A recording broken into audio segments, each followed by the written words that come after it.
Shalom semuanya. Menurut kalender Ibrani, dari tanggal 3 Oktober 2024 sampai dengan 23 September 2025, kita memasuki tahun 5785, yaitu tahun PH. PH artinya 85. P itu angka 80. H merupakan huruf kelima dari alfabet Ibrani. Gambaran huruf P adalah sebuah mulut. Sedangkan angka 5 adalah kasih karunia. Angka 5 muncul 2 kali, yaitu berarti kasih karunia ganda akan dicurahkan. Katakan amin. Kunci untuk mendapatkan kasih karunia ganda adalah mulut. Ingat bahwa kita masih berada di dekade P, di mana kita diingatkan tentang peranan mulut, termasuk ucapan, lidah, termasuk juga apa yang diketik di media sosial.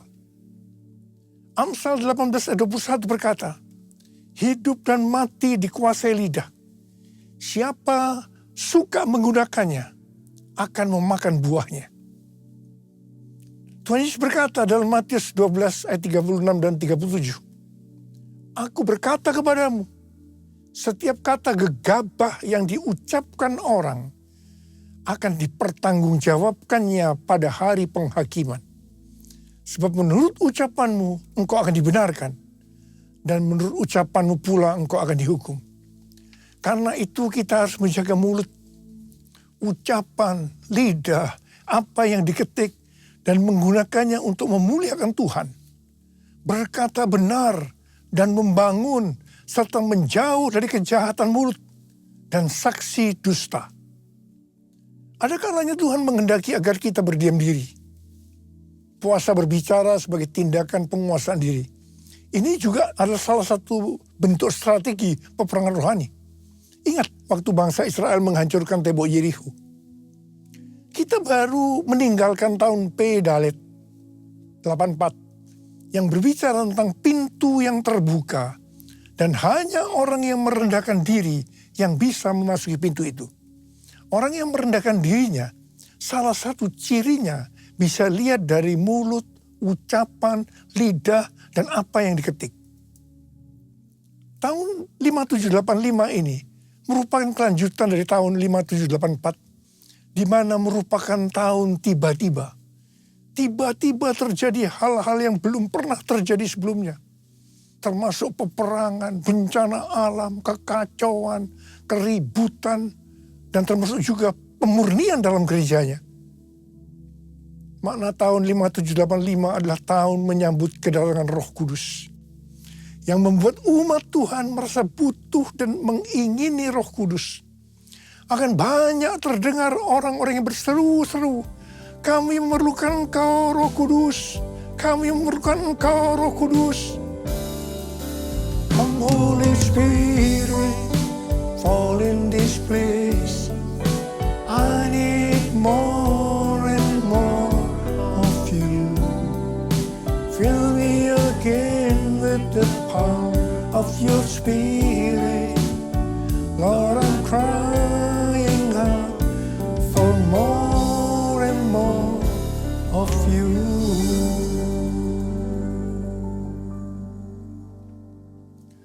Setelah terjadi hal-hal yang dinubuatkan pada tahun 5784, maka sekarang kita melihat dan merasakan Roh Kudus dicurahkan luar biasa. Pentakosta ketiga sudah dicurahkan luar biasa. Harvest now, Jesus for everyone. Harvest now, Jesus for everyone. Gambaran kuno dari huruf H adalah seperti orang yang mengangkat tangan. Hari-hari ini akan banyak orang-orang yang mengangkat tangan untuk berdoa, memuji dan menyembah Tuhan. Karena lawatan Roh Kudus Pentakosta ketiga yang dahsyat terjadi. Ini kasih karunia ganda Tuhan. Makna angka 5, hey, juga kita bisa lihat pada saat Tuhan Yesus memberkati 5 roti dan 2 ekor ikan untuk memberi makan 5.000 orang laki-laki. Juga dalam Kisah Para Rasul 3 dan 4, ketika Petrus dan Yohanes menyembuhkan orang yang sakit lumpuh sejak lahir. Dan setelah itu mereka memberitakan Injil. Maka jumlah orang yang menjadi percaya bertambah kira-kira 5.000 orang laki-laki. Angka 5.000 ini berbicara tentang penuaian jiwa yang besar. Penuaian jiwa yang terbesar dan yang terakhir sedang terjadi. Mereka sedang melihat tanda dan mujizat yang luar biasa. Pada saat Roh Kudus dicurahkan, maka akan terjadi seperti yang dituliskan dalam Yesaya 32 ayat 15 sampai 17 yang berkata, sampai dicurahkan kepada kita roh dari atas, maka padang gurun akan menjadi kebun buah-buahan. Dan kebun buah-buahan itu akan dianggap hutan. Di padang gurun selalu akan berlaku keadilan. Dan di kebun buah-buahan akan tetap ada kebenaran. Di mana ada kebenaran, di situ akan tumbuh damai sejahtera. Dan akibat kebenaran ialah ketenangan dan ketentraman untuk selama-lamanya. Sebelum Roh Kudus dicurahkan dalam hidup kita, sebelum kita dipenuhi dengan Roh Kudus, maka kita ini diibaratkan sebagai padang gurun. Keadilan akan tinggal di padang gurun. Jadi yang dituntut selalu keadilan. Mata ganti mata, gigi ganti gigi, tidak ada maaf bagimu. Tapi pada saat kita dipenuhi Roh Kudus, maka kita diibaratkan menjadi kebun buah-buahan. Kita akan berbuah dengan lebatnya. Kita selalu akan melakukan kebenaran. Dikatakan di mana ada kebenaran, di situ akan ada damai sejahtera. Buah dari damai sejahtera ialah ketenangan dan ketentraman untuk selama-lamanya. Amin. Makna huruf He seperti pada gambar ini adalah bahwa celah atau jendela yang terbentuk pada huruf He ini merupakan gambaran celah atau jendela mulut Tuhan yang menghembuskan rohnya. Perhatikan juga cara pelafalan huruf ini. Pun seperti orang yang menghembuskan nafasnya. He. Nama Abram berubah menjadi Abraham karena ditambah dengan huruf He. Yang artinya Abram menjadi Abraham karena ada hembusan Roh Kudus. Ada pewahyuan. Hembusan Roh Kudus atau pewahyuan akan membuat banyak orang menjadi berani dan bertindak dengan iman seperti Abraham yang taat pada perintah Tuhan. Abraham taat untuk menuju ke mana Tuhan memanggil. Bahkan rela mempersembahkan Ishak anaknya yang tunggal. Mereka akan meninggalkan masa lalunya. Meninggalkan apa yang sudah familiar untuk menuju destiny yang Tuhan tentukan. Haleluya. Dalam tahun 5785 yang merupakan tahun pencurahan Roh Kudus, kita diingatkan tentang berbahasa roh atau berbahasa lidah. 1 Korintus 14 ayat 14 dan 15 berkata, sebab jika aku berdoa dalam bahasa lidah, rohkulah yang berdoa. Tetapi akal budiku tidak menghasilkan apa-apa. Jadi apakah yang harus kubuat? Aku akan berdoa dengan rohku, tetapi aku akan berdoa juga dengan akal budiku. Aku akan menyanyikan pujian dengan rohku, tetapi aku akan menyanyikan pujian juga dengan akal budiku. Manusia itu terdiri dari roh, jiwa, dan tubuh. Ketiganya harus berdoa, memuji, dan menyembah Tuhan. Tubuh, bisa angkat tangan, tepuk tangan, lipat jari. Jiwa atau akal budi dengan menggunakan bahasa yang kita mengerti. Tetapi kalau roh, itu harus dengan bahasa roh atau bahasa lidah.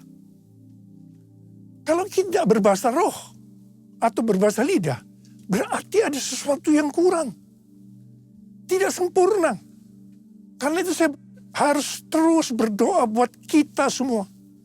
Supaya kita bisa berbahasa roh. Berbahasa lidah. Rasul Paulus berkata, aku mengucap syukur kepada Allah bahwa aku berbicara dalam bahasa lidah lebih daripada kamu semua. Ada pertanyaan, mengapa dalam ibadah orang berbahasa roh bersamaan, padahal 1 Korintus 14 ayat 27 dan 28 berkata bahwa hanya 2-3 orang yang boleh berbahasa roh. Satu persatu dan harus ditafsirkan. Nah, bedakan. Karunia bahasa roh untuk tujuan nubuatan dari atas ke bawah itu untuk membangun jemaat. Itu di 1 Korintus 14 ayat 27 dan 28. Hanya 2-3 orang bergantian yang boleh berkata dengan bahasa roh disertai penafsirannya. Tetapi kalau bahasa roh sebagai tanda awal baptisan Roh Kudus untuk tujuan penyembahan, artinya dari bawah ke atas untuk membangun diri sendiri. Ini boleh digunakan bersama dalam ibadah seperti 120 orang pada hari Raya Pentakosta. Atau 12 murid di Efesus dan lain-lainnya. Kubuka hati untuk Roh Tuhan. Kubuka hati menyembahmu Yesus. Jamahlah kami, penuhi kami dengan kuasa Allah Maha Tinggi. Jamahlah kami, penuhi kami dengan kuasa Allah Maha Tinggi.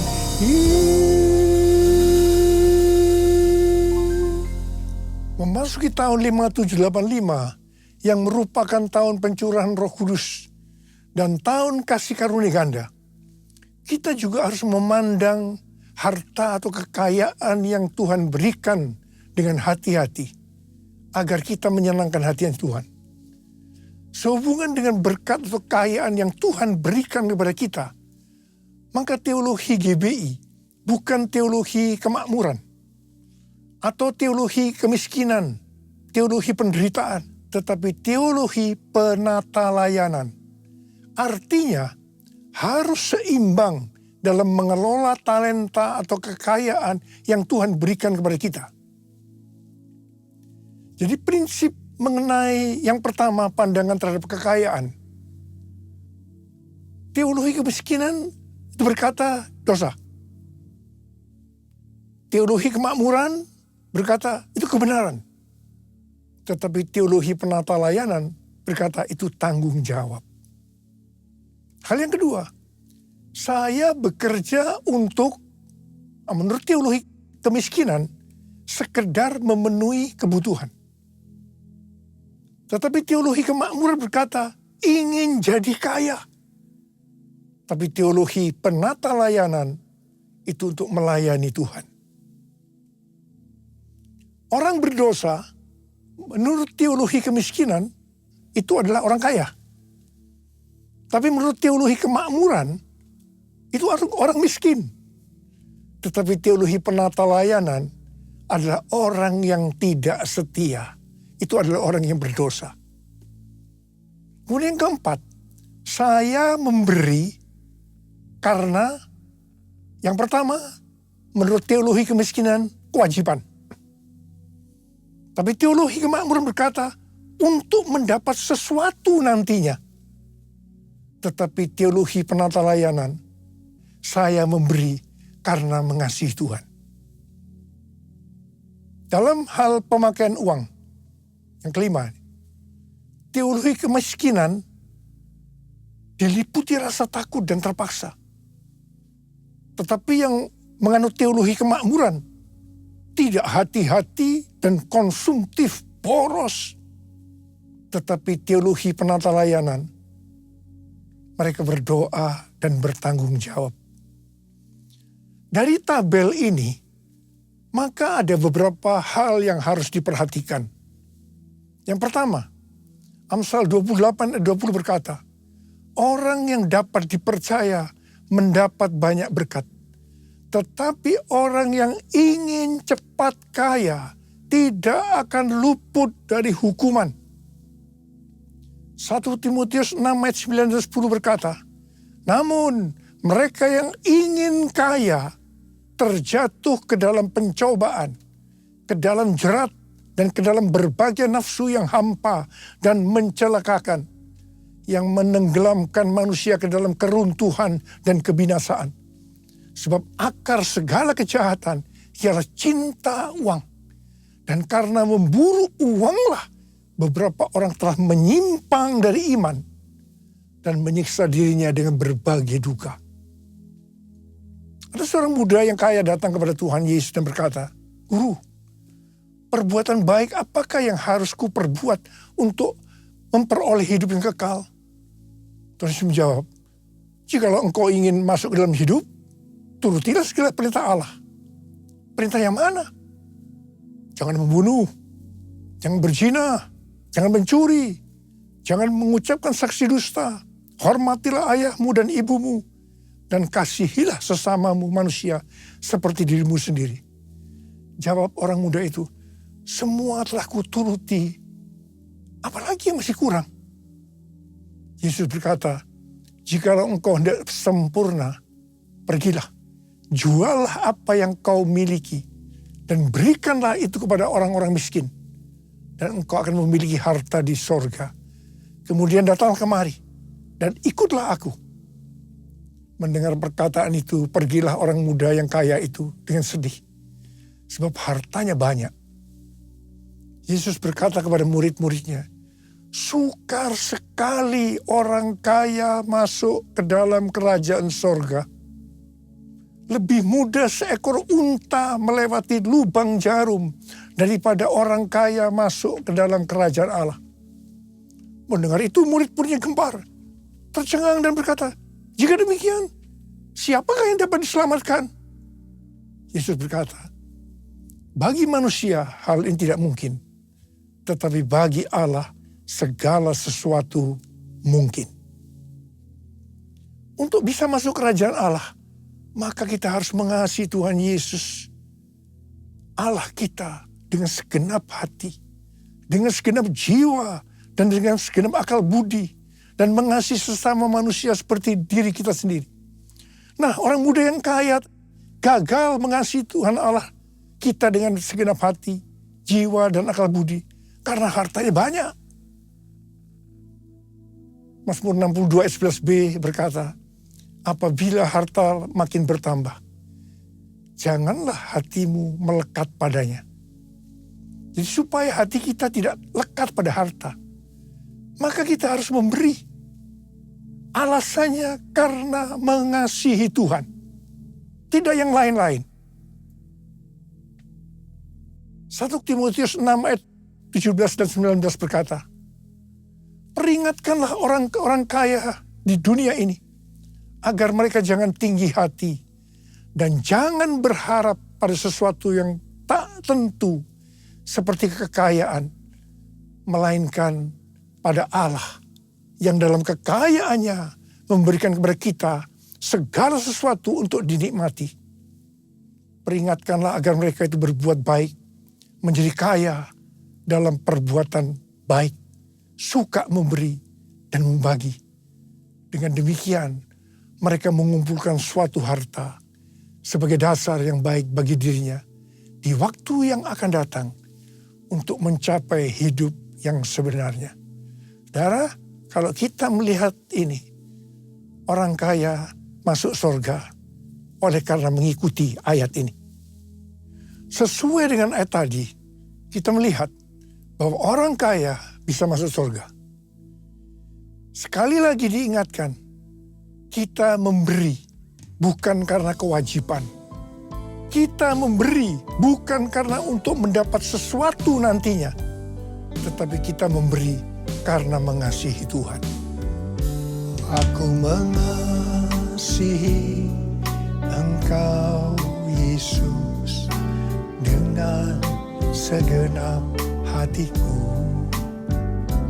Aku mengasihi Engkau, Yesus, dengan segenap jiwaku.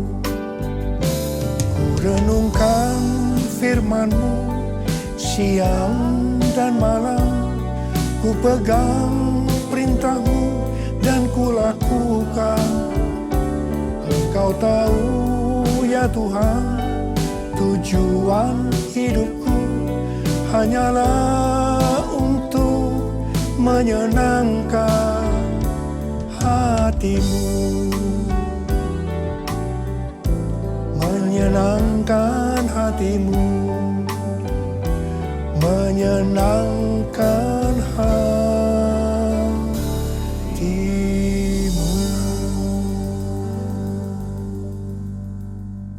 Tahun 5785, PH merupakan kelanjutan dari tahun 5784, P Dalet.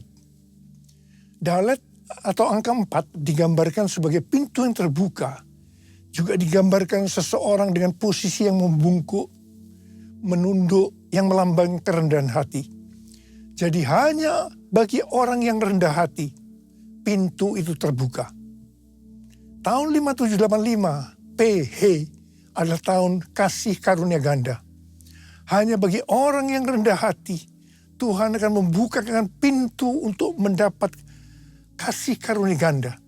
Orang-orang congkak, sombong, tinggi hati tidak akan mengalami kasih karunia ganda. Peringatan kepada orang-orang yang sombong. Yang pertama, Allah menentang orang yang congkak, tetapi mengasihi orang yang rendah hati. Ini ada di 2 ayat.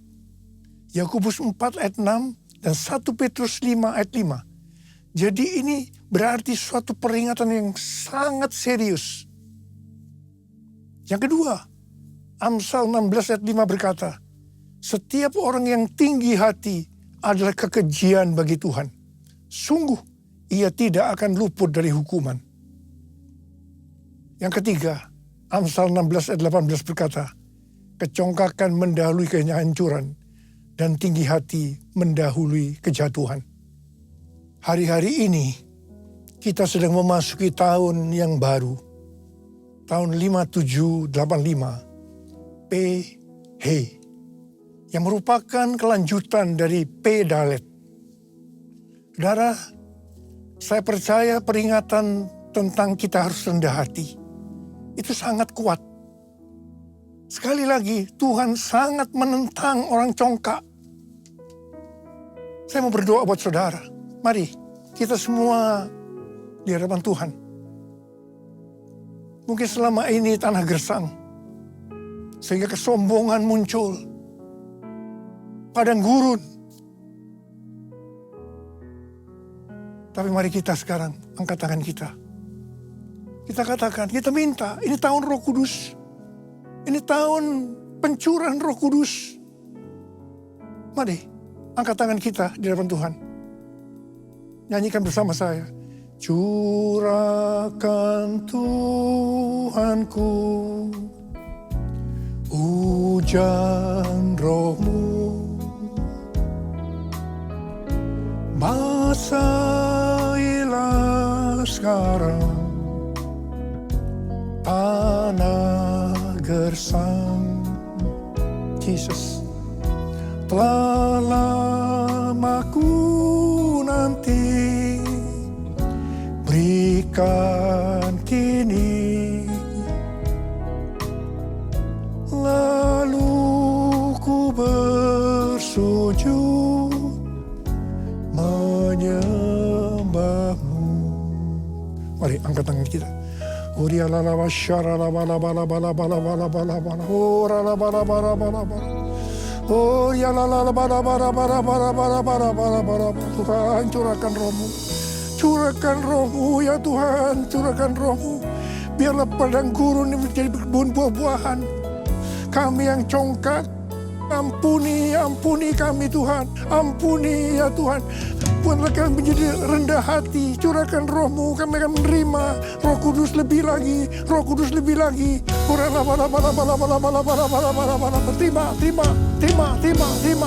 Terima. Telah lama ku nanti, berikan kini,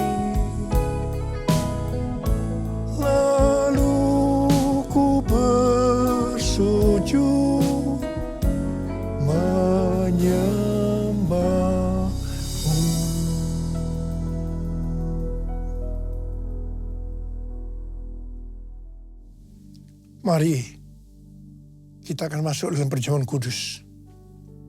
Kita akan mengingat ayat ini. Sebab setiap kali kamu makan roti ini dan minum cawan ini, kamu memberitakan kematian Tuhan sampai Ia datang. Perjamuan kudus adalah perjamuan Tuhan Yesus sendiri. Setiap kali kita masuk dalam perjamuan kudus, Tuhan Yesus selalu berkata demikian. Biarlah ini menjadi peringatan akan daku. Karena itu mari, arahkan hati kita kepada kebaikan Tuhan. Kita akan mengingat kebaikan Tuhan. Mari tundukkan kepala. Bapa, siapakah kami sebelum kami mengenal Engkau?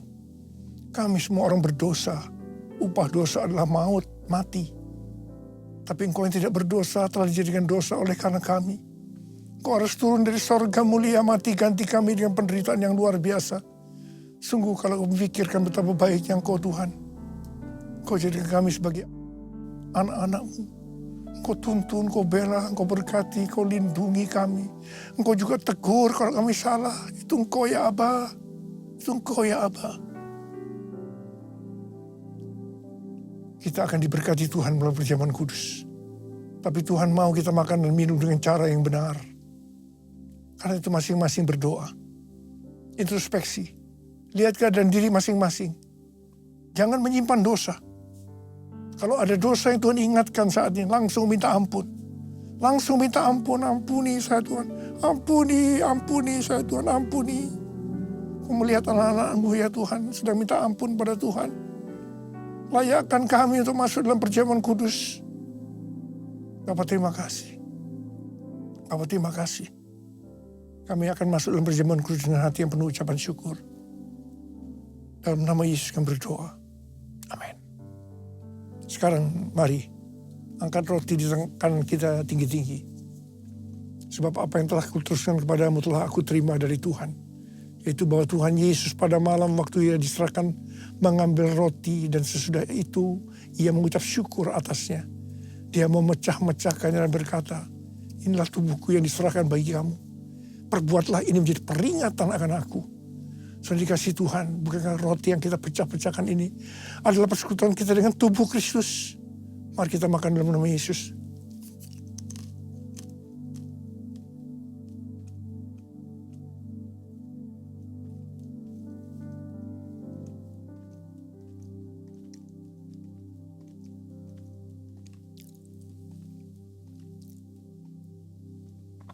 Angkat cawan di tangan kanan kita tinggi-tinggi. Demikian juga yang mengambil cawan sesudah makan lalu berkata, cawan ini adalah perjanjian baru yang dimeteraikan oleh darahku. Perbuatlah ini setiap kali kamu meminumnya menjadi peringatan akan aku. Sudah dikasih Tuhan. Bukankah cawan pengucapan syukur yang atasnya kita ucapkan syukur adalah persekutuan kita dengan darah Yesus. Mari kita minum dalam nama Yesus.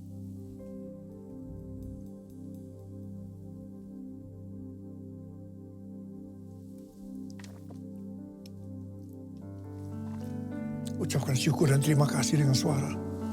Tuhan terima kasih. Tuhan terima kasih ya Tuhan. Terima kasih ya Tuhan. Oh Tuhan terima kasih. Terima kasih ya Tuhan.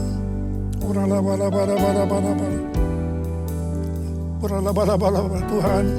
Jamah anak-anak-Mu satu persatu. Mereka membutuhkan jamahan Tuhan. Jamah mereka ya Tuhan. Mereka butuh pertolongan Tuhan. Saat ini Kau sedang menyembuhkan yang sakit. Sedang membebaskan yang terikat. Yang menghibur yang susah. Menguatkan yang lemah. Memberikan pengharapan-pengharapan yang baru. Bagi yang datang dengan keadaan putus pengharapan. Tuhan Yesus, Kau baik. Kau sungguh baik dan sangat baik pada kami semua. Bapa terima kasih. Terima kasih. Terima kasih Tuhan. Terima kasih. Terima kasih Yesusku.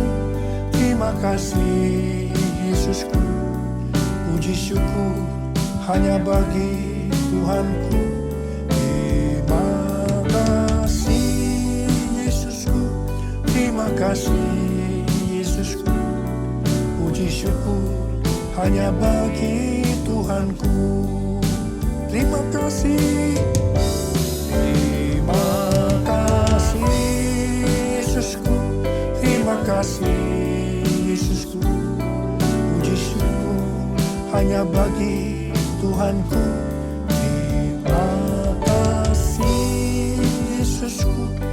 Terima kasih Yesusku, puji syukur hanya bagi Tuhanku.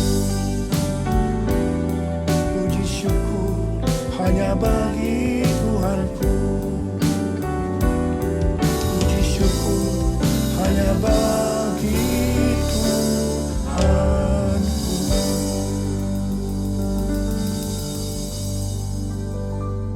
Sekarang terimalah berkat Tuhan. Kasih karunia berlimpah-limpah daripada Allah Bapa di dalam Anak yang tunggal Yesus Kristus. Persekutuan yang manis dengan Roh Kudus menyertai kita semua mulai hari ini. Sampai Tuhan Yesus datang menjemput kita di awan-awan.